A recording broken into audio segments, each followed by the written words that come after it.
جب بات کرتے ہیں 5 فروری کی تو یاد تازہ ہوتی ہے ان مظلوم آوازوں کی، ان مظلوم ماؤں بہنوں بیٹیوں کی، ان بھائیوں کی جن کو ظلم کا نشانہ بناتے ہوئے قتل کر دیا گیا، جن کی عزتوں کو تار تار کیا گیا، جن کے حق خود ارادیت کے اوپر ڈاکہ ڈالا گیا۔ جی ہاں، 5 فروری یوم کشمیر کے طور پر پورے پاکستان کے اندر منایا جاتا ہے۔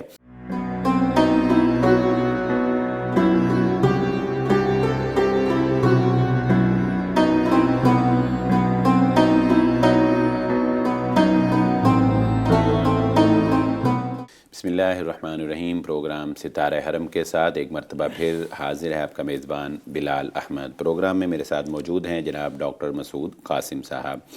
ناظرین اکرام، جب بات کرتے ہیں 5 فروری کی تو یاد تازہ ہوتی ہے ان مظلوم آوازوں کی، ان مظلوم ماؤں بہنوں بیٹیوں کی، ان بھائیوں کی جن کو ظلم کا نشانہ بناتے ہوئے قتل کر دیا گیا، جن کی عزتوں کو تار تار کیا گیا، جن کے حق خود ارادیت کے اوپر ڈاکہ ڈالا گیا۔ جی ہاں، 5 فروری یوم کشمیر کے طور پر پورے پاکستان کے اندر منایا جاتا ہے۔ کشمیر پاکستان کی شاہرگ ہے، کشمیریوں کے ساتھ ہمارا ایک خون کا رشتہ ہے۔ پاکستان کبھی بھی کشمیر کے معاملے کے اوپر کمپرومائز نہیں کر سکتا۔ کشمیر پاکستان کا حصہ ہے، رہے گا۔ اسی پر بات کرنے کے لیے آج ہم ڈاکٹر مسعود قاسم صاحب کو اپنے اسٹوڈیو میں دعوت دی ہے۔ ڈاکٹر صاحب فرمائیے گا کہ کشمیر کا جو تنازع ہے اس کا آغاز کیسے ہوا؟ کیونکہ 1947 میں پاکستان آزاد ہو گیا، انڈیا ایک آزاد سیکولر ریاست بن گئی، تو درمیان میں یہ کشمیر کا معاملہ جو ہے یہ کیوں متنازع ہوا؟ جی شکریہ بلال صاحب، بہت شکریہ، اور خوشی ہوئی اس بات کی کہ آپ نے ایک انتہائی تاریخی اور بڑی اہمیت کے حامل موضوع کا انتخاب کیا ہے۔ دیکھیے، جہاں تک کشمیر کی بات ہے تو کشمیر ہمارے پاس ایک ایسا علاقہ ہے جو اقوام عالم کے ہاں شاید اس کے لیے ایک متنازع علاقہ ہونے کی حیثیت ہے، لیکن ہم پہلے سے ہی، آغاز سے ہی، جب سے پاکستان کی اورینٹیشن ہوئی ہے، ہم اس کو پاکستان کا حصہ اس وقت بھی سمجھتے تھے، آج بھی سمجھتے ہیں، اور انشاءاللہ جب تک ہماری رگوں میں خون ہے انشاءاللہ ہم اس کو ایسے ہی سمجھیں گے۔ آپ اگر کشمیریوں کی اس جد و جہد کا تذکرہ کریں تو تاریخی تناظر میں بھی جانا پڑے گا کہ ان اہل کشمیر پر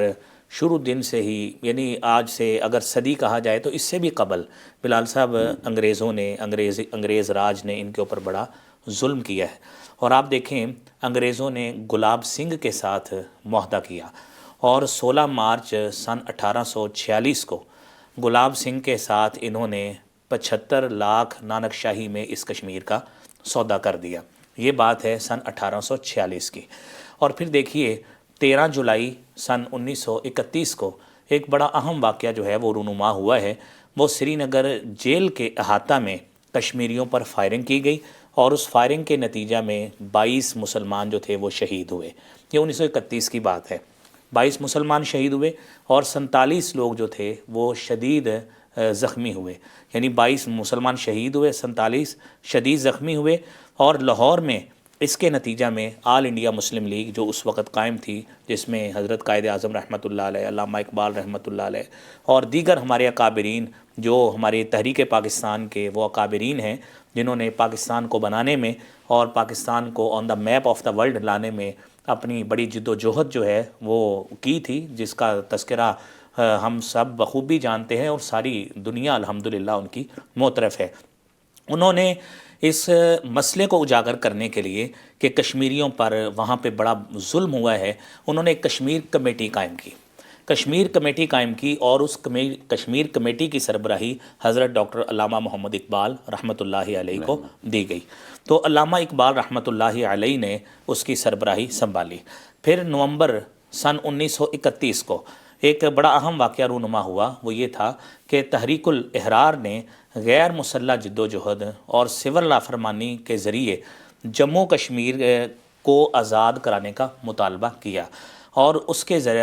یعنی اس کے نتیجہ میں ایک گلینسی کمیشن جو ہے وہ قائم کیا گیا کہ یہ جو ہے یہ کشمیر کی آزادی کے لیے اور اس کے لیے وہاں کے لوگوں کو ظلم اور جبر سے نجات دلانے کے لیے اپنا جو ہے وہ کام کرے گا۔ مطلب آپ کے کہنے کا کہ پاکستان کی آزادی سے بھی پہلے کشمیر کی آزادی کی جدوجہد جو ہے وہ شروع کی جا چکی تھی۔ جی بالکل، لیکن آپ دیکھیں پاکستان 14 اگست 1947 کو on the map of the world جو ہے اس کی ایڈوینٹ ہوئی،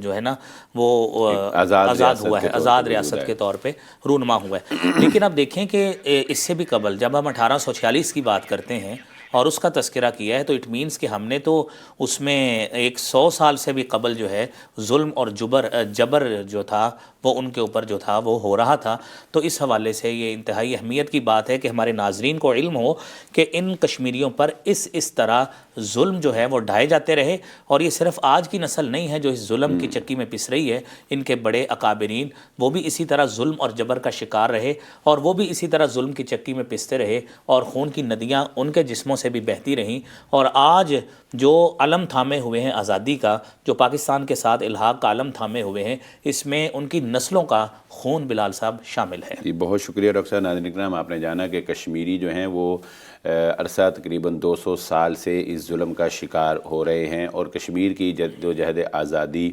یہ پاکستان کی آزادی سے بھی پہلے شروع کر لی گئی تھی۔ اسی موضوع پر گفتگو جاری رہے گی۔ یہاں پر وقت ہوا چاہتا ہے ایک بریک کا، حاضر ہوتے ہیں بریک کے بعد۔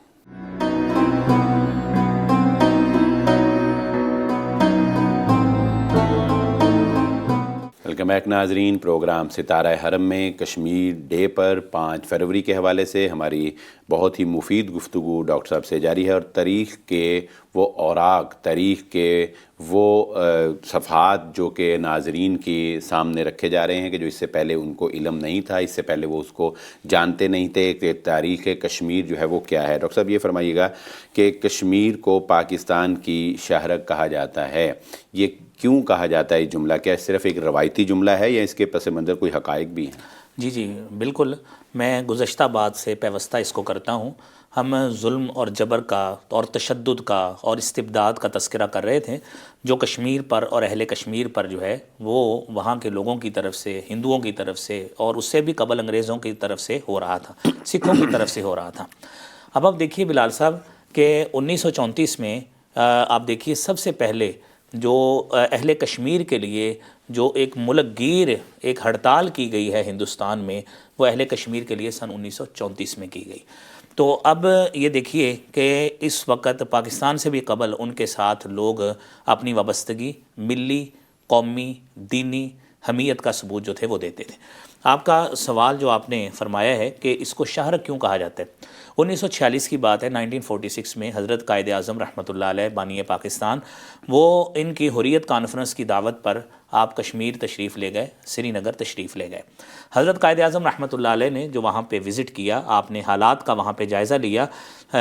مسلم کانفرنس کی دعوت پہ آپ وہاں پہ گئے تھے، تو آپ نے جہاں وہاں پہ حالات کا جائزہ لیا اور وہاں کی جغرافیائی، اقتصادی، معاشی اور ہر لحاظ سے اس کی اہمیت کو دیکھا کہ کشمیر جس علاقے میں واقع ہے جغرافیائی لحاظ سے، اور وہاں پہ جو کلٹیویشن جو مختلف چیزوں کی ہوتی ہے، اور کشمیر کو جنت کی نظیر جس خوبصورتی کی بنا پہ کہا جاتا ہے، حضرت قائد اعظم رحمۃ اللہ علیہ نے اس موقع پر جب آپ 1946 میں وہاں پہ تشریف لے کے گئے تھے، آپ نے کشمیر کو پاکستان کی شاہرگ قرار دیا تھا۔ گویا آج اگر ہم کشمیر کو پاکستان کی شاہرگ کہتے ہیں تو اس کے پیچھے حضرت قائد اعظم رحمۃ اللہ علیہ کا وہ قول جو تھا وہ ہمارے سامنے ہے، اس وجہ سے ہم لوگ اس کو کہتے ہیں۔ ڈاکٹر صاحب، ہم جب کشمیر کی بات کرتے ہیں تو کشمیر کو ہم 2 حصوں میں تقسیم کرتے ہیں۔ ایک کو ہم مقبوضہ کشمیر کہتے ہیں، یعنی جس پر انڈین آرمی، انڈین حکومت قابض ہے، اور ایک ہم آزاد کشمیر کہتے ہیں، وہ آزاد کشمیر جو پاکستان کے ساتھ ملحق ہے، اگرچہ ان کا اپنا ایک وزیر اعظم ہے، ایک پورا انتخابات کا سسٹم پاکستان نے ان کو دیا ہوا ہے۔ تو یہ بتائیے گا کہ جب یہ آزاد کشمیر آزاد ہوا ہے تو اس میں کیا تاریخ تھی، کن کی کاوشوں سے ہوا، اور کیوں یہ چھوٹا سا حصہ ہی، ٹکڑا ہی ہمیں مل سکا اور ایک بہت بڑا حصہ جو ہے وہ وہاں چھوڑ دیا گیا اور وہ مقبوضہ میں آ گیا؟ اس کی ذرا پس منظر سے آگاہ کیجیے۔ جی دیکھیے، جولائی 1947 میں سردار ابراہیم خان ان کے گھر سری نگر میں ایک باقاعدہ طور پر ایک قرارداد الحاق پاکستان جو ہے وہ پیش کی گئی، اور پھر اس کے بعد مولانا فضل الہی وزیر آبادی رحمۃ اللہ علیہ کی قیادت میں 23 اگست 1947 سے نیلا بٹ کے مقام پر مسلح جد و جہد کا باقاعدہ آغاز کیا گیا۔ ابھی صرف 15 ماہ گزرے تھے اور یہ جو 15 ماہ کا عرصہ گزرا ہے اسی دوران ہی یعنی ایک جد و جہد ہوئی، ایک ریزسٹنس اتنی ہوئی، کیونکہ جب اس کی دیکھیے تقسیم ہوئی تھی تو اس نے اس وقت کشمیر کا بلکہ جو وائس رائے تھا ادھر کا لارڈ ماؤنٹ بیٹن، اس نے اس کے ساتھ ہندو راج کے ساتھ مل کر اس نے کشمیریوں کے ارادے کے خلاف یعنی ان کی مرضی کے خلاف اور تقسیم کے قانون کے بالکل برخلاف اس نے کشمیر کو جو ہے وہ بھارت کا حصہ ڈکلیئر کر دیا۔ تو اب یہ جد و جہد کا آغاز ہو گیا، ابھی صرف 15 ماہ گزرے تھے تو ہمیں یہ تقریباً تیسرا حصہ جو ہے یہ ہمیں مل سکا، اور یہ مسلح جد و جہد کا نتیجہ ہے جو اس وقت ہمارے ساتھ آزاد کشمیر جو ہے وہ کہلاتا ہے۔ جب یہ آزاد ہوا ہے پنڈت جواہر لال نہرو جو ہے وہ اقوام متحدہ پہنچے اور انہوں نے بین الاقوامی برادری سے بلال صاحب وہاں پہ جا کے انہوں نے وعدہ کیا کہ ہم دیکھیے اگرچہ یہ علاقہ چلا گیا، ہم پورے کے پورے علاقے کا اس کا فیصلہ according to their own wills ہم کیا کریں گے، پلیبسٹ کے ذریعے یعنی حق خود ارادیت کے ذریعے فیصلہ کریں گے، اور ان کو اختیار دیا جائے گا اہل کشمیر کو کہ وہ اپنی رائے کے ساتھ جس طرح افیلیشن چاہیں، جو اپنا اختیار چاہیں، ہم ان کو دینے کے لیے تیار ہیں۔ یہ بات انہوں نے وہاں پہ پنڈت جواہر لال نہرو نے 1958 میں یہ بات کہی، اور یہی وہ بلال صاحب قراردادیں ہیں جو سیکیورٹی کونسل میں UNO میں موجود ہیں۔ اور آج جب بھی ہمارے کوئی بھی حکمران ہو، وہ کوئی بھی وزیر اعظم ہو، وہ چاہے کوئی بھی پاکستان کے حکمران ہوں، یعنی اس وقت سے لے کر 58 سے لے کر آپ دیکھیں حسین شہید سہروردی آئے، اور اس کے بعد چلتے جائے جنرل ایوب آئے، اور پھر اس کے بعد وہ کیا نام ہے ذوالفقار علی بھٹو آئے، اور پھر جنرل ضیاء الحق آئے، نواز شریف، بے نظیر، جنرل مشرف، جو لوگ بھی جتنے بھی آئے، ان سب نے آج تک ایک بات پہ یونینیمسلی فوکس کیا ہے کہ اقوام متحدہ کی قراردادوں کے مطابق جو ہے وہ کشمیر کو آزاد کیا جائے، اور یہ وہی قراردادیں ہیں جو اس وقت جس پر مہر ثبت خود پنڈت جواہر لال نہرو نے کی ہے، لیکن بدقسمتی ہے کہ آج تک وہ اپنی اس بات پہ پورا نہیں اتر رہے، اور ظلم اور جبر وہ انہوں نے ڈھایا ہوا ہے، اور لاکھوں کی تعداد میں آج بھی وہاں کے جو مسلمان ہیں وہ جام شہادت وہ نوش کیا ہے انہوں نے، لیکن ان کو آزادی ابھی بھی نصیب نہیں ہو سکی۔ ڈاکٹر صاحب بہت شکریہ۔ یہ ایک بہت ہی افسوسناک ہے کہ کشمیریوں کو ان کا حق خود ارادیت جو ہے وہ انڈیا نہیں دے رہا نظر کام، لیکن پاکستان اپنا مقدمہ پوری عالمی برادری کے سامنے پیش کرتا رہا ہے، پیش کرتا رہے گا۔ پاکستان اس کا ایک قانونی حل چاہتا ہے، پاکستان جو ہے وہ تصادم سے بچنا چاہتا ہے، دونوں ایٹمی قوتیں ہیں، کوئی بہت بڑے نقصان سے پاکستان جو ہے وہ خبردار کرتا رہتا ہے، لیکن بہرحال پاکستان کشمیر کے اوپر کمپرومائز کرنے کے لیے تیار نہیں ہے۔ کشمیری ہمارے بھائی ہیں، کشمیر ہماری شاہرگ ہے۔ ڈاکٹر صاحب ایک سوال بڑا اہم ہے، یہ بتائیے گا کہ اس وقت جو صورتحال ہے، انڈیا نے جس طرح کشمیر کا جو ہے وہ اپنا حصہ بنانے کے لیے ایکٹ میں بھی ترمیم کر لی ہے، اور پاکستان جو ہے وہ اس وقت جو ہے ایک ایٹمی قوت بھی ہے، اور پاکستان جو ہے وہ ایک پوری صلاحیت رکھتا ہے جواب دینے کی، پاکستان صلاحیت رکھتا ہے ہر طرح کی جوہری صلاحیت، اور پاکستان کی آرمی جو ہے وہ دنیا کے ٹاپ 10 آرمی کے اندر آ چکی ہے۔ آپ کیا سمجھتے ہیں کہ قومی پالیسی کے تحت ہمیں کیا اقدامات کرنے چاہیے؟ کیا ہمیں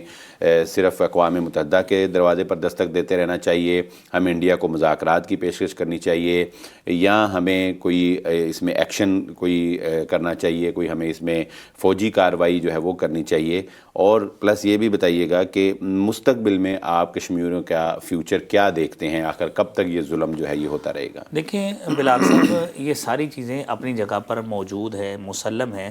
کہ اس میں کوئی دو رائے نہیں ہے۔ کوئی بھی پاکستانی یقینی بات ہے وہ ملک کی حمیت بھی رکھتا ہے، اس کے اندر اسلام کی محبت بھی ہے، اپنے کشمیری بھائیوں کی بھی محبت ہے، تو اس میں کوئی شک نہیں ہے۔ ہر مسلمان کشمیریوں کی آزادی چاہتا ہے، انہیں ہر طرح کا اختیار دینا چاہتا ہے، لیکن اس میں بات اصل میں وہ دیکھنی چاہیے کہ کشمیریوں پر اتنا جبر جو ہے انہوں نے کئی مرتبہ اس کو قانونی حیثیت بھی دینے کی کوشش کی۔ آپ دیکھیے 1975 میں بلال صاحب دیکھیں 1975 میں انہوں نے شیخ عبداللہ کو یعنی بغیر کسی ریاستی انتخاب کے انہوں نے کشمیر کا جو ہے وہ سربراہ جو ہے وہ مسلط کر دیا۔ اب پھر اس کے بعد صرف مسلط ہی نہیں کیا بلکہ اس کے بعد 25 فروری کو جب یہ کام ہوا ہے، 25 فروری کو 1975 کو 1975 کو پاکستان کے وزیر اعظم ذوالفقار علی بھٹو تھے،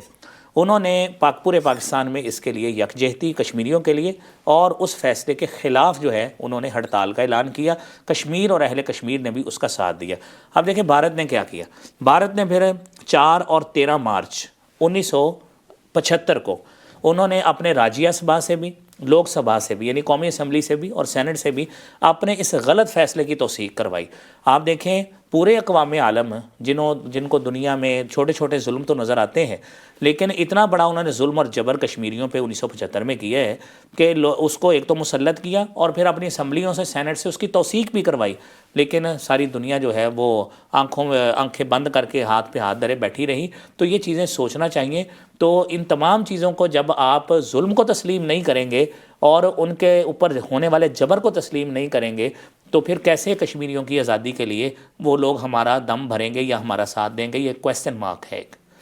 بہت شکریہ ڈاکٹر صاحب۔ ناظرین اکرام، ڈاکٹر صاحب کی گفتگو کشمیر ڈے پر کشمیر کے حوالے سے جاری ہے۔ بہت شکر گزار ہیں ڈاکٹر صاحب کے پروگرام میں تشریف آوری کے لیے، لیکن یہاں وقت ہوا چاہتا ہے ایک بریک کا، حاضر ہوتے ہیں بریک کے بعد۔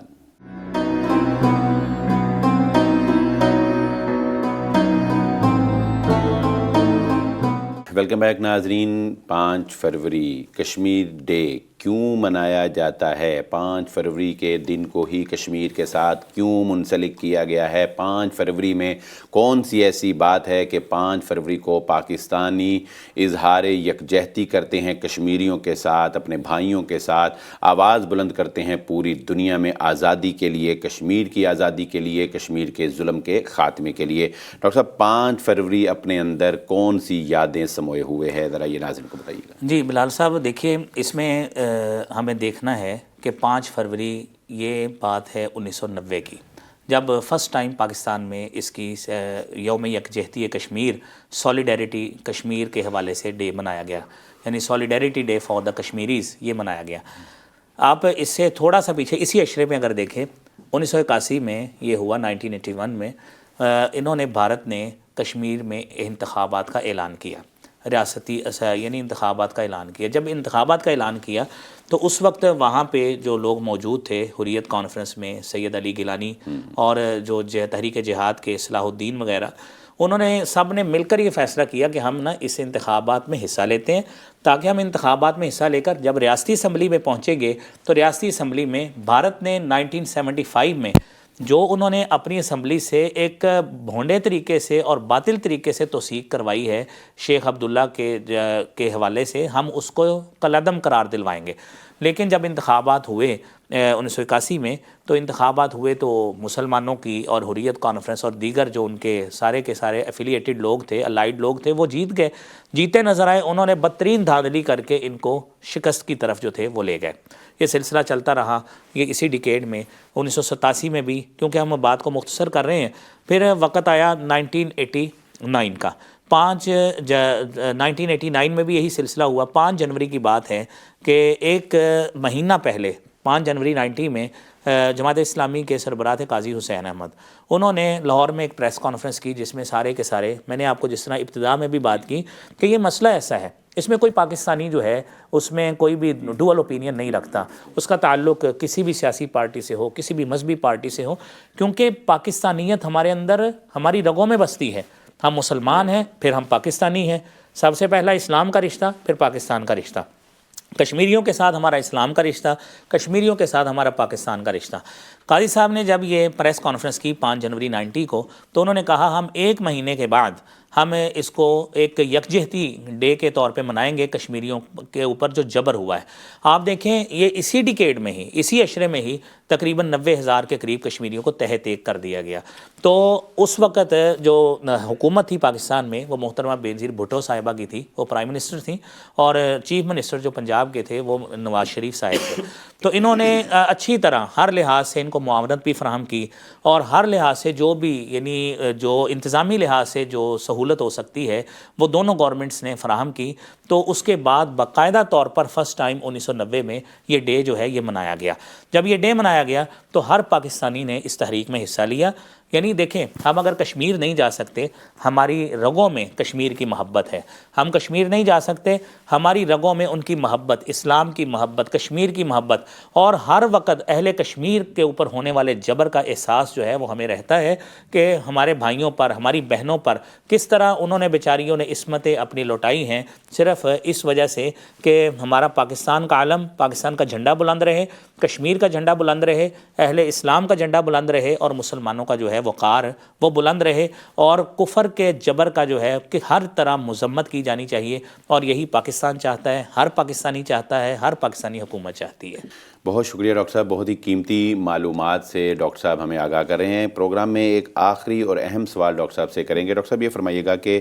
ایک پاکستانی ہونے کی حیثیت سے 5 فروری کے دن کو کس طرح ہمیں منانا چاہیے، کیا اظہار، کس طریقے سے ہمیں اظہار یکجہتی کرنا چاہیے، اور دوسرا پاکستان کی پالیسیز اس حوالے سے کیا ہونی چاہیے؟ آپ سمجھتے ہیں ہمارے ناظرین جب اس دن کا سورج طلوع ہو تو وہ کیا کریں، ایک عام فرد کیا کرے، ایک عہدیدار کیا کرے، کس حوالے سے ہمیں اس پر، اور پھر اس میں یہ بھی بتا دیجیے گا کہ سوشل میڈیا پر ہمارے نوجوان بہت ایکٹیو ہیں، تو کیا ہمیں کوئی ایسی کمپین سوشل میڈیا پہ، کوئی ٹرینڈ ایسا کشمیر کے حوالے سے سیٹ کرنا چاہیے؟ جی دیکھیے، اچھی بات ہے، اس میں ہمیں کچھ باتیں وہ ہیں جو گورنمنٹ کے کرنے والی ہیں، کچھ باتیں وہ ہیں جو سوشل ایکٹیوسٹس کے کرنے والی ہیں۔ آپ دیکھیے کہ میں سب سے پہلے بات کرتا ہوں پارلیمنٹ کی، جو ہمارا سب سے بڑا جو ایک لیجسلیٹو ادارہ ہے، کہ پارلیمنٹ کے مشترکہ اجلاس میں قومی موقف جو ہے اس کا اعادہ کیا جائے، اور اقوام متحدہ کی قراردادوں کی روشنی میں کشمیر کی حق خود ارادیت کی بھرپور تائید کی جائے، اور الحمدللہ ہر گورنمنٹ پہلے بھی اس کی کرتی ہے۔